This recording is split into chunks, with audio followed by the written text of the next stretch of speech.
नमस्कार, ईटीव्ही भारत मध्ये आपले स्वागत। आपण पाहत आहात न्यूज टाइम।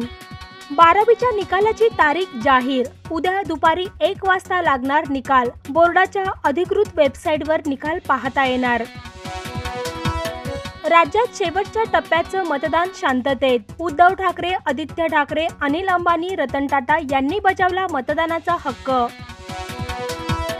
मनसे अध्यक्ष राज ठाकरे यांनी केलं मुंबईत सहकुटुंब मतदान। निकालाबाबत विचारताच मी काही ज्योतिषी आहे का? मतदानानंतर राज ठाकरेंनी दिली प्रतिक्रिया।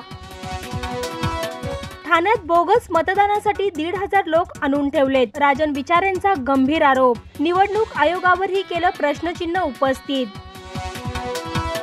धुळे जिल्ह्यात नवरदेवासह 90 वर्षाच्या आजीबाईंनी बजावला मतदानाचा हक्क। मातोश्री वृद्धाश्रमातील 23 आजी आजोबांनी 15 वर्षांनंतर प्रथमच बजावला मतदानाचा हक्क।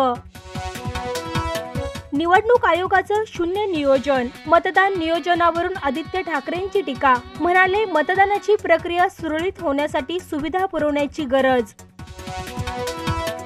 गळ्यात कांद्यांच्या माळा घालून शेतकऱ्यांसह नेते मंडळी पोहोचले मतदानाला। कांद्याच्या माळा राजकारण्यांना दाखवा, अधिकाऱ्यांना दाखवून काय उपयोग? मंत्री छगन भुजबळ यांचा प्रश्न। मुंबईत मतदानाला चित्रपट सृष्टीतील कलाकारांनी लावली हजेरी। धर्मेंद्र, हेमा मालिनी, जावेद अख्तर, शबाना आझमी अशा ज्येष्ठ कलाकारांसह नव्या पिढीच्या अनेक कलाकारांनी बजावला मतदानाचा हक्क।